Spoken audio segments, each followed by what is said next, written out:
ओम शांति। हम सभी जानते हैं कि ये प्रजापिता ब्रह्मा कुमारी ईश्वरी विश्वविद्यालय जब भारत और पाकिस्तान का पार्टीशन हुआ उसके पश्चात भी 2.5 साल तक कराची में ही यज्ञ रहा।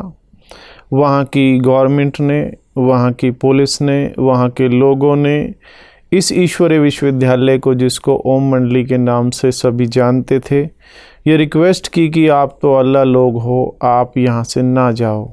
लेकिन भारत में जो लोग ट्रांसफ़र हो गए थे, जो यज्ञ स्नेही थे, उनका निमंत्रण आया कि आप भारत में आ जाओ, यहाँ बहुत सेवा है।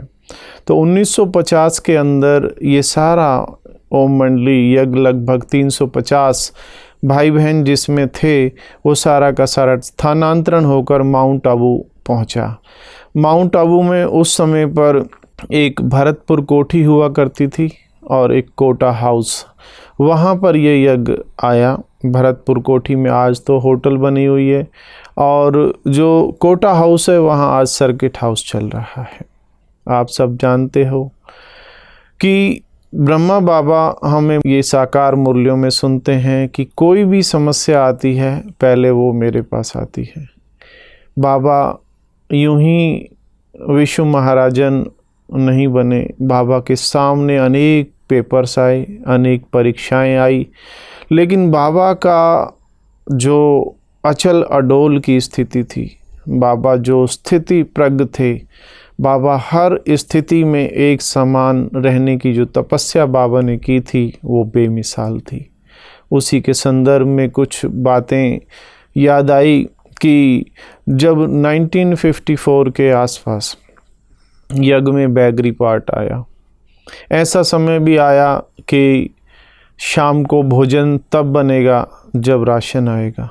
दूध और छाछ और ढोडे से सूखी रोटी भी बच्चों ने खाई, लेकिन कभी भी बाबा की चित्त पर ये नहीं आया कि ऐसा समय क्यों आ गया है, क्योंकि बाबा संपूर्ण निश्चय बुद्धि थे कि ये भोलेनाथ का भंडारा है, यहाँ कभी भी बच्चे भूखे नहीं रहेंगे। लेकिन यज्ञ में एक दिन ऐसा आया कि सवेरे का नाश्ता नहीं बना। भंडारी दादी बाबा के पास एक दाल और चपाती लेके आई। दाल में सिर्फ पानी पानी था, दाल बिल्कुल नहीं थी। बाबा नाश्ता कर लो। सुबह के 9 बजे थे। बाबा ने देखा और पूछा कि बच्चों ने नाश्ता किया? तो दादी ने कहा कि बाबा आज भंडारे में कुछ भी नहीं है जो बनाऊं मैं। तो बाबा ने भी वो नाश्ता नहीं किया। बाबा ने भाऊ को बोला कि भाऊ जाके देखो कोई मनी आर्डर आया होगा। भाऊ गए तो एक मनी आर्डर आया जिसमें 200 रुपये थे, किसी बाबा के लाल ने भेजे थे।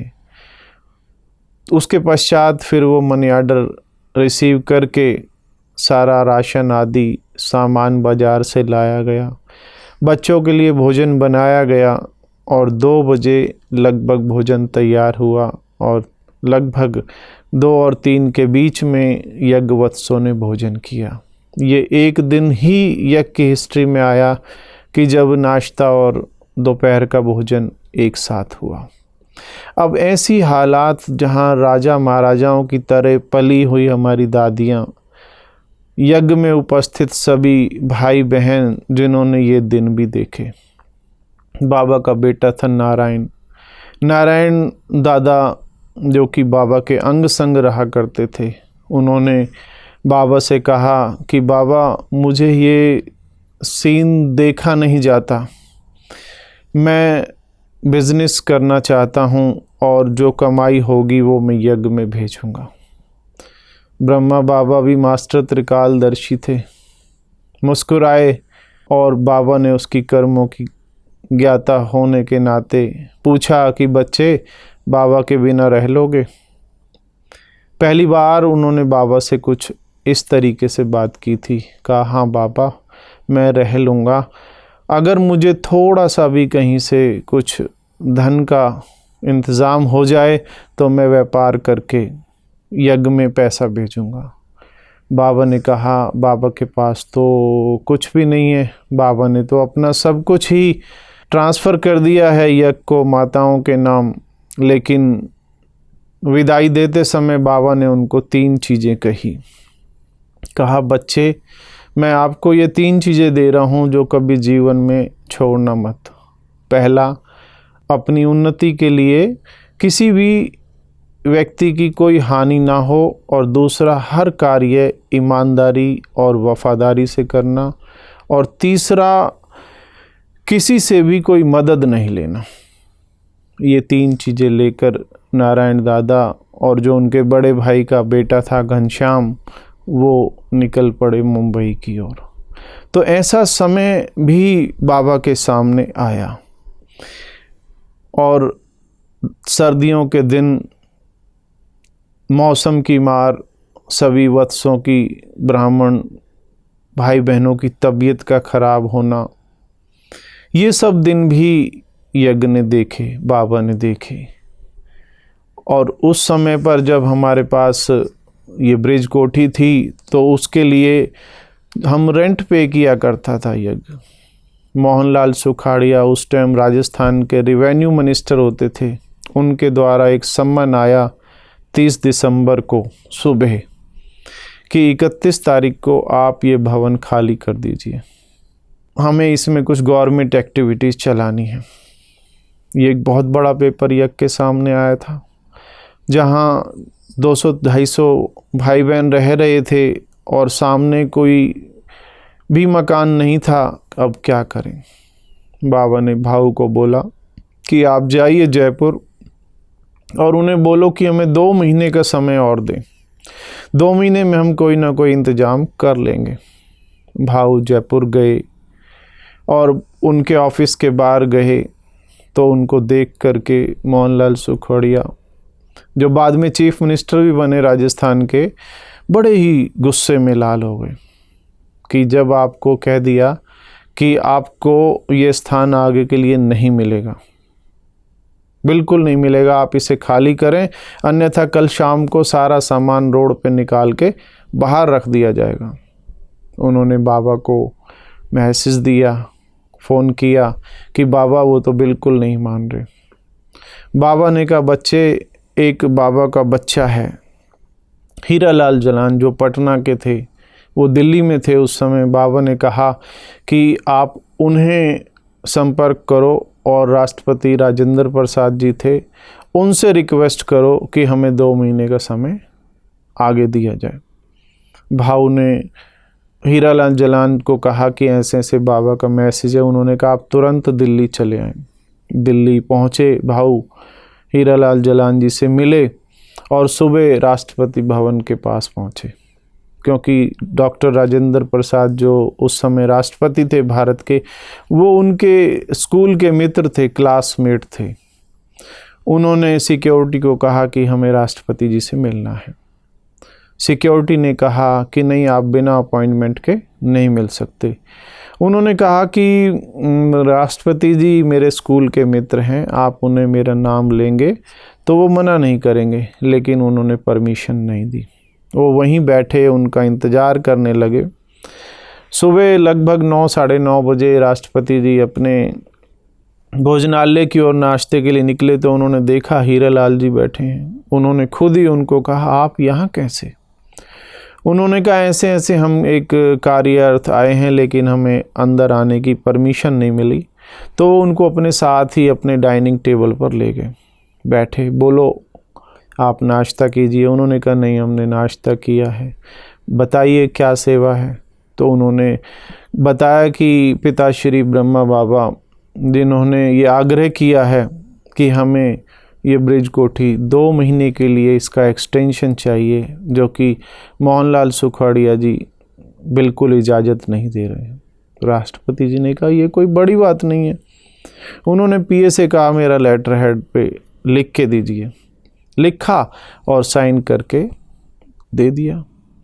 11 बजे लगभग वो वहाँ से निकले राष्ट्रपति भवन से, और लगभग कार से पहुँचते पहुँचते जयपुर वो 4:30 पौने 5 के आसपास पहुँच गए। अब उन्हें देखकर रेवेन्यू मिनिस्टर फिर से बड़े गुस्से हुए। आपको कल मना किया था, आप फिर आ गए। अगर भगवान भी आए तो मैं आपके कार्य को नहीं करूँगा, आपको ये भवन खाली करना ही पड़ेगा। ये सुनकर भाऊ ने कहा कि इस छोटे से काम के लिए भगवान को आने की आवश्यकता नहीं है, और उन्होंने राष्ट्रपति जी के द्वारा लिखा हुआ पत्र उन्हें दिया। तो उन्होंने बोला कि आप राष्ट्रपति जी के पास पहुंच गए। आखिर उन्हें मजबूरन इस आज्ञा का पालन करना था और 2 महीने का समय आगे बढ़ा दिया गया। अब एक बहुत बड़ा चैलेंज था कि हम सब कहाँ जाएं। उस समय पर पांडव भवन जहाँ वर्तमान समय है, वहाँ एक घोड़ों का एक पानी पीने का एक अड्डा था, जहाँ 4-6 कमरे भी बने हुए थे। बाबा ने वो स्थान फिर 2 महीने के पश्चात रेंट पे लिया। उस समय पर बहुत व्यवस्था अच्छी नहीं थी। ये देखकर बच्चों का हृदय बड़ा थोड़ा ऊपर नीचे हुआ। बाबा ने उन्हें आश्वासन दिया कि जल्दी ही आपको अच्छी व्यवस्था दी जाएगी, और भाऊ के नाम वो एक एग्रीमेंट बन गया, जिसको बाद में परचेज भी कर लिया गया। और 1966 में बाबा ने भाऊ को कहा कि अब ये जो स्थान है वो दादियों के नाम फिर ट्रांसफ़र कराया गया, उसकी डीड को। दादी प्रकाश मणि, दादी जानकी जी, आदरणीय दादी चंद्रमणि जी, दादी निर्मल शांता जी, इस तरीके से फिर ये पांडव भवन 1966 में ट्रस्ट के नाम ट्रांसफ़र किया गया।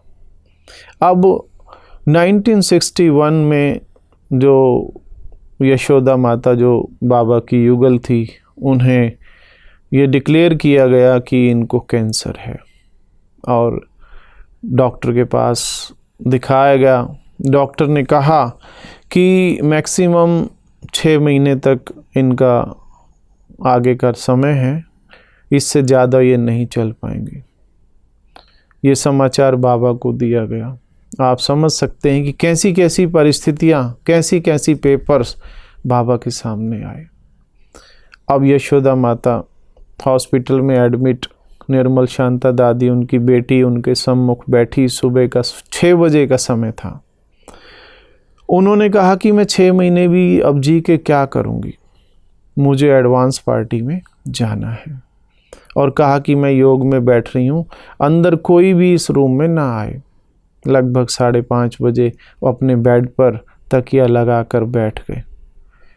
1 घंटे के बाद नर्स आई तो निर्मल शांता दादी ने उनको बाहर भेजा कि आप अंदर ना आए। और 7:45 पर यशोदा माता ने वहीं इस देह को त्यागा और प्यारे बाबा की गोद ली। इसे कहते हैं इच्छा मृत्यु। बाबा को समाचार दिया गया कि ऐसे ऐसे यशोदा माता ने शरीर छोड़ा है। रमेश भाई जी ने कहा कि आबू हम लेके आते हैं। बाबा ने कहा नहीं। बाबा की ये नष्टो मोह स्थिति आप देखो। बाबा ने कहा नारायण बच्चा वहीं है, कुमार का दादी वहीं है, आप सब भी वहीं है। हमारा देह से क्या लगाव है, हमारा आत्मा से स्नेह था, संबंध था। आप इनका अंतिम संस्कार वहीं करें। मुंबई में ही यशोदा माता का अंतिम संस्कार किया गया। 1964 में जब ईश्वरी विश्वविद्यालय की मुख्य प्रशासिका मातेश्वरी जगदम्बा मम्मा, उन्हें ये कानपुर में डिक्लेयर हुआ कि मम्मा को भी तकलीफ़ है, मम्मा को भी कैंसर हुआ है। रमेश भाई ने बाबा को ये मैसेज दिया कि ऐसे ऐसे मातेश्वरी जी की तबीयत ठीक नहीं है और डॉक्टर ने उन्होंने कहा है कि कैंसर है। बाबा ने कहा बच्चे उन्हें आबू ले आओ।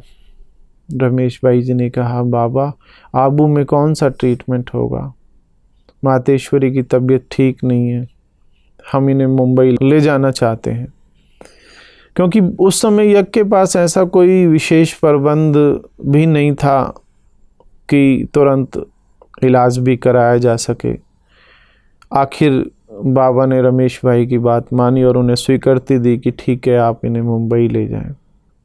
और मातेश्वरी जगदम्बा, जिनका लगभग 2 मास 3 मास ट्रीटमेंट चला, फिर आबू लाया गया। 24 जून का वो दिन जब मम्मा की तबीयत थोड़ी ज़्यादा ख़राब थी, बाबा ने सभी बच्चों को कहा कि सभी बच्चे क्लासरूम में पहुँचें। मम्मा जो उस समय पर अंगूर की बेल पर अंगूर थे, मम्मा उन्हें टोली देगी।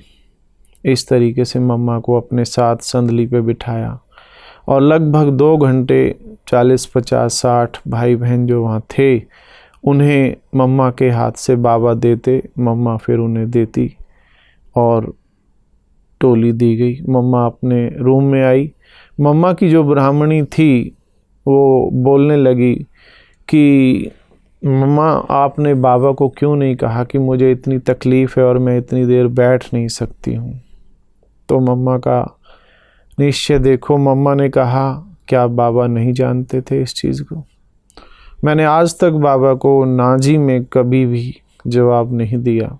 बाबा सब जानते हैं, बाबा भी जानते थे, लेकिन बाबा इस घड़ी को एक यादगार स्वरूप में बच्चों के लिए बनाना चाहते थे।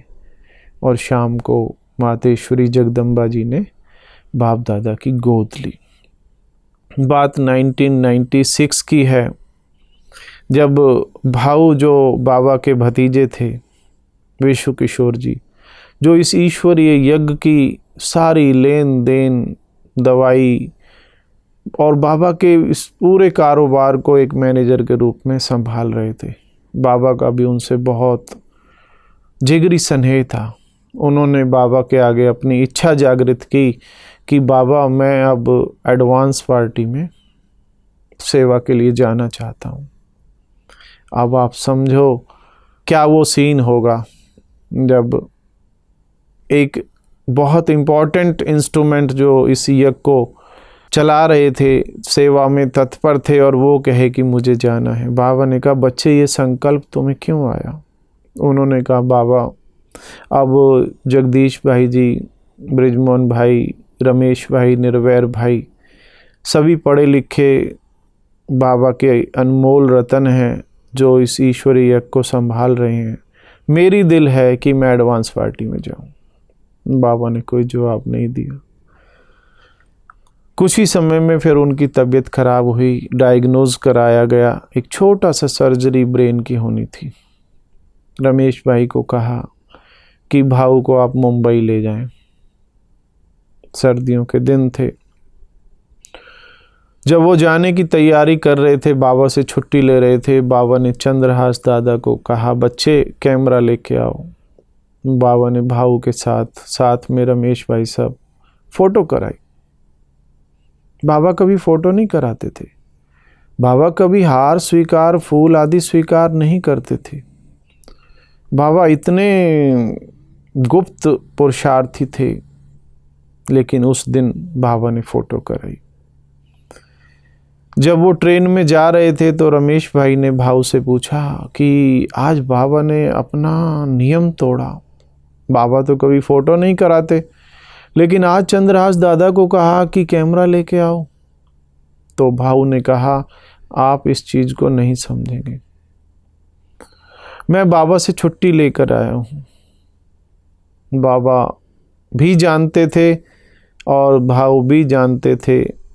आप समझ सकते हैं कि कितना बड़ा पेपर बाबा के सामने था। दादा विश्व किशोर भाऊ जी का ऑपरेशन हुआ। ऑपरेशन के बाद भाऊ को नींद नहीं आई। डॉक्टर भी नींद की दवाई इस कंडीशन में नहीं दे सकते थे। कुमार का दादी ने बाबा को फ़ोन पे बताया कि बाबा भाऊ को दूसरी रात है, नींद नहीं आ रही है। बाबा ने कहा कोई बात नहीं, आज बाबा उसे साकाश देंगे, सुबह आप मुझे बताना। और बाबा ने सारी रात जागकर बच्चे को साकाश दिया और सुबह पूछा तो दादी प्रकाश मणि जी ने कहा कि भाऊ सारी रात बड़े आराम से सोए हैं। और 5वें दिन भाऊ ने भी एडवांस पार्टी में अपनी यात्रा शुरू की, इस देह का त्याग किया। हम सब जानते हैं कि मातेश्वरी यशोदा माता, भाऊ जिन्होंने इच्छा से अपने इस देह को त्यागा, तीसरे हमारे पिताश्री ब्रह्मा बाबा, जिन्होंने 18 जनवरी को बच्चों से विदाई ली। और इस तरीके से बाबा के सामने अनेक पेपर आए। 1967 में ऐसा समय भी आया कि ईश्वरीय यज्ञ फिर से, कुछ भी ऐसा नहीं था जो उसको बाबा के बच्चे, लेकिन बाबा की निश्चय बुद्धि, बाबा इतनी उम्र में होते हुए भी बाबा हर कार्य अपने हाथ से करके दिखाते। सड़क बनती थी, बाबा खुद पत्थरों को सेट करते थे। बाबा के सामने बाबा का बेटा गया, बाबा के पोता गया, बाबा की युगल गई, भाऊ गए, लेकिन बाबा संकल्प मात्र भी बाबा की स्थिति ऊपर नीचे नहीं हुई। बाबा ने हर कर्म, हर वो पेपर खुद करके दिखाया, जिसको आज बाबा हमें कहते हैं कि बच्चे, हर हाल में हमें निश्चय बुद्धि होकर बाबा के साथ अपनी बुद्धि को जोड़कर अचल अडोल रहना है। इस तरीके से यूं ही बाबा ने श्री कृष्ण का देव पद, पहला पद नहीं पाया। बाबा ने हर वो पेपर, चाहे वो शारीरिक रूप से बाबा को भी खांसी रहती थी, बाबा ने कर्म भोग पर विजय प्राप्त की कर्म योग से। बाबा ने कभी नहीं कहा कि मेरी तबीयत ऐसी है। बाबा ने एक दिन भी मुरली मिस नहीं की। बाबा समय के पाबंद थे। बाबा का नियम था 6 बजे सुबह अपने रूम से निकलना, भंडारे का चक्कर लगाना और ठीक 6:10 पर हिस्ट्री हॉल में संदली पर पहुंच जाना। सालों साल ऐसा नहीं हुआ कि बाबा कभी लेट पहुंचे हों। आज हम सब ये बहाने बना लेते हैं कि हमारी उम्र ऐसी है, हमारी स्वास्थ्य ऐसा है, लेकिन बाबा कभी भी अपने नियम से, समय से कभी भी बाबा कंप्रोमाइज़ नहीं किया। बाबा की तबीयत बहुत ऐसी होने के बावजूद ये कहते कि बाबा आज अमृत वेले आप नहीं आना, लेकिन बाबा का नियम था कि जो सोचा वो किया। इस तरीके से 18 जनवरी को जब बाबा की थोड़ी तबीयत ज़्यादा ख़राब हुई, पहला दिन था जब बाबा ने सुबह क्लास नहीं कराई और शाम को बच्चों को टाइम से 6 बजे कहा कि घंटी बजाओ और सबको भोजन कराओ और भोजन के पश्चात मेडिटेशन हॉल में उन्हें बिठाओ। सब बच्चों को बिठाया। बाबा ने लगभग घंटा, आधा घंटा क्लास कराई। बाबा संदली से उठे, दरवाजे पे गए और कहा बच्चों को कि बच्चे निर्विकारी, निरअहंकारी, निराकारी स्थिति में रहना। ये 3 कदम बाबा ने बच्चों को दिए लास्ट में। और बाबा हमेशा गुड नाइट करके जाते थे, लेकिन उस दिन बाबा ने कहा अच्छा बच्चे विदाई। बाबा अपने रूम में गए लगभग 7:30 पौने 8 बजे। बाबा की तबीयत थोड़ी और ख़राब हुई। दादी प्रकाश मणि, जिनको बाबा ने पहले से ही रोक रखा था, मुंबई से पार्टी लेके गई थी। सारा कारोबार उन्हें समझाया, किसी को नहीं पता था कि क्या होने वाला है। दादी ने कहा कि बाबा डॉक्टर को बुलाते हैं। डॉक्टर के पास भेजा भी, लेकिन बाबा ने कहा बच्चे अब वो डॉक्टर कुछ नहीं करेगा। बाबा ने अपनी चारपाई पर बैठकर पैर नीचे करके दोनों हाथ दादी प्रकाश मणि को पकड़ाते हुए दृष्टि से संपूर्ण शक्ति विल कर दी और बाबा लगभग 8:20, 8:30 के आसपास अव्यक्त वतनवासी हो गए।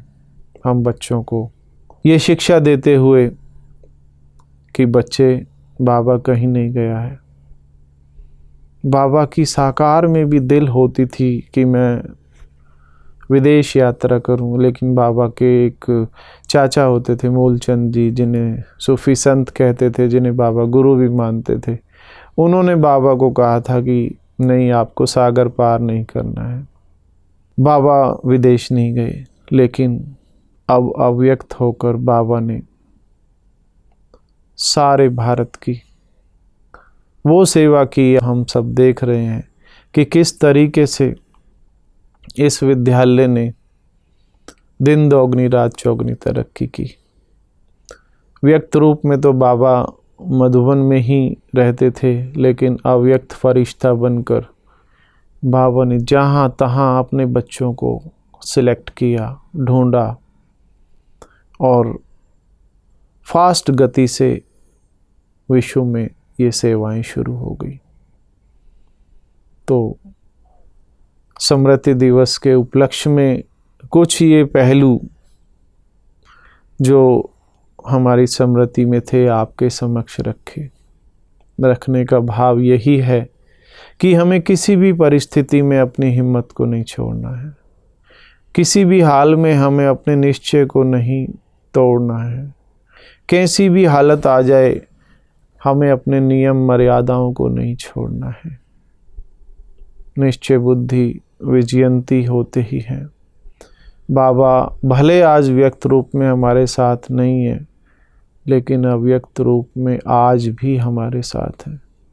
हम जब उन्हें याद करें, शिव बाबा के साथ बाबा की उपस्थिति, बाबा की गाइडलाइन, बाबा के किए हुए कर्म हमारे कदम बन गए। हमें भी उस अव्यक्त पालना का रिटर्न अब देना है, अब वापस चलना है। आज भी बाबा बच्चों की इंतजार में व्यक्त से अव्यक्त होकर, साकार से आकारी बनकर निराकारी स्थिति में जाने की तैयारी में है। हम बच्चों को भी साकार में रहते हुए आकारी बनकर निराकारी लोक में जाकर फिर से इस स्वर्णिम दुनिया में आना है। और बहुत तीव्रता से हमें अब वो पुरुषार्थ करना है कि हमारी सूरत से, हमारी सीरत से, हमारे कर्मों से, हमारी चलन से वाचा की सेवा लिमिटेड है। थोड़ी देर में याद भी रहती है, भूल भी जाती है, लेकिन मनसा सेवा कितनी भी हम कर सकते हैं। कैसा भी पुरुषार्थ करके हम कितना भी ऊंचा पद प्राप्त कर सकते हैं। तो ऐसे थे हमारे पिताश्री ब्रह्मा बाबा, जिन्होंने हर कर्म करके दिखाया। हर कर्म बच्चों को सैंपल बन के दिखाया। चाहे वो बच्चों के साथ खेलने का था, चाहे बच्चों के साथ शिक्षा देने का था। हर शिक्षा में, हर कर्म में बाबा की शिक्षा समाई होती थी। बाबा बैडमिंटन भी खेलते थे, तो बाबा बच्चों से उस उम्र में भी जीतते थे। बाबा ने हर वो कर्म जो बच्चों को करना चाहिए, वो प्रैक्टिकल स्वरूप में बच्चों के समक्ष रखा। हमें भी फिर से पुनः पुनः बाबा के कदमों को पढ़ करके उन्हें अपने जीवन में लाने का पुरुषार्थ करना है और बाबा को अव्यक्त पालना का रिटर्न देना है। इन्हीं शुभकामनाओं के साथ आप सभी को ओम शांति, ओम शांति, ओम शक्ति।